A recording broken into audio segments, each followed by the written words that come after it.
دعوت اسلامی کے شعبہ تعلیم اور FGRF کے تحت وفاقی اردو یونیورسٹی کراچی میں نیکی کی دعوت اور شجرکاری مہم کا سلسلہ ہوا۔ رکن شورا عبدالوہاب اتاری نے اسلامی بھائیوں کے ہمراہ کیمپس انچارج ڈاکٹر زاہد، کیمسٹری ڈپارٹمنٹ کے HOD ڈاکٹر علی ویر سیانی، ڈاکٹر ساجد، ڈاکٹر عبید اور دیگر پروفیسرز و عہدیداران سے ملاقات کی اور دعوت اسلامی کے دینی و فلاحی کاموں کے حوالے سے گفتگو کی۔ رکن شورا نے شرکاء کو عالمی مدنی مرکز فیضان مدینہ کراچی کا وزٹ کرنے، ہفتہ وار مدنی مذاکرے اور ہفتہ وار سنتوں بھرے اجتماع میں شرکت کرنے کی دعوت بھی دی، جبکہ انہیں FGRF کے تحت ملک بھر میں ہونے والی شجرکاری مہم کے حوالے سے بھی آگاہی دی اور ہاتھوں ہاتھ پودے بھی لگائے۔ اس موقع پر یونیورسٹی پروفیسرز نے دعوت اسلامی کی دینی و فلاحی خدمات کو سراہا اور اپنی نیک خواہشات کا اظہار کرتے ہوئے مدنی خبروں کو اپنے تاثرات بھی دیے۔ یونیورسٹی میں شجرکاری کے حوالے سے کچھ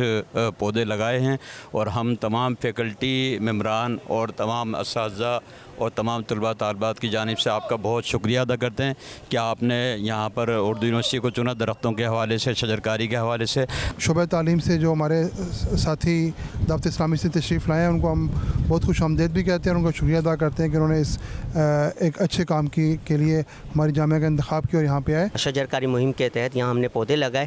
تو اللہ تعالیٰ سے دعا ہے جن جن نیتوں کے ساتھ ہم نے وہ پودے لگائے، اللہ تعالیٰ ہماری اس نیتوں کو قبول فرمائے۔ اس حوالے سے رکن شورا عبدالوہاب اتاری نے مدنی خبروں سے گفتگو کرتے ہوئے بتایا، جہاں گھروں میں پودے لگائے جا رہے ہیں، پارکس میں پودے لگائے جا رہے ہیں، وہیں ایجوکیشنل انسٹیٹیوٹس میں، کالجز میں، یونیورسٹیز میں بھی الحمدللہ پودے لگانے کا سلسلہ جاری و ساری ہے۔ آج الحمدللہ FGRF کے تحت یہاں پر بھی شجرکاری کا سلسلہ ہوا اور جو دعوت اسلامی کا نعرہ ہے پودا لگانا ہے، درخت بنانا ہے، ماشاءاللہ وفاقی اردو یونیورسٹی کے جو ہمارے پروفیسرز ہیں، یہاں کی اتھارٹیز ہیں، دعوت اسلامی کے اس نعرے میں وہ بھی ماشاءاللہ ہمارے ساتھ پیش ہیں۔